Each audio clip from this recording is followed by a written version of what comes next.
सई की नीयत। जब दुआ कर चुके तो सई की नीयत करें।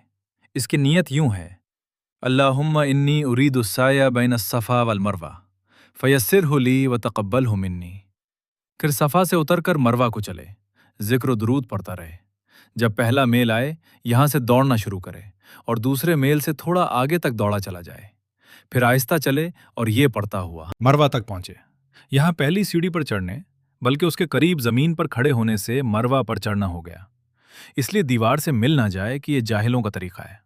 यहाँ भी इमारतों के बन जाने से काबा दिखाई नहीं देता, मगर काबा की तरफ मुंह करके जैसे सफ़ा पर किया था, तस्बीह, तकबीर, हम्दो शना, दुरूद और दुआ यहाँ भी करे। ये एक फेरा हुआ। फिर यहाँ से सफ़ा की तरफ चले, ज़िक्र, दुरूद और दुआएं पढ़ते हुए। जब मरवा के मेल के पास पहुंचे तो दौड़ना शुरू करे, यहाँ तक कि सफ़ा के मेल से निकल जाए। फिर आहिस्ता हो जाए और सफ़ा पर चढ़े। ये दूसरा फेरा हुआ। इसी तरह फिर सफ़ा से मरवा, ये तीसरा फेरा हुआ। फिर मरवा से सफ़ा, ये चौथा फेरा। इसी तरह पांचवां, छठा, सातवां फेरा करे। सातवां फेरा मरवा पर खत्म होगा। इसी तरह 7 फेरा दौड़ने का नाम सई है। सफ़ा से शुरू होगी और मरवा पर खत्म होगी। 2 मीलों के दरमियान कुल 7 दौड़ होगी। अब सई के बाद मक्का में 8वीं तारीख तक ठहरे और लब्बैक कहा करे और खाली तवाफ बगैर इस्तिबाए व रमल व सई के किया करे।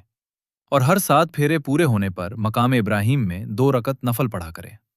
7वीं तारीख मस्जिद हराम में बाद ज़ोहर जो खुतबा इमाम पढ़ेगा उसको सुने।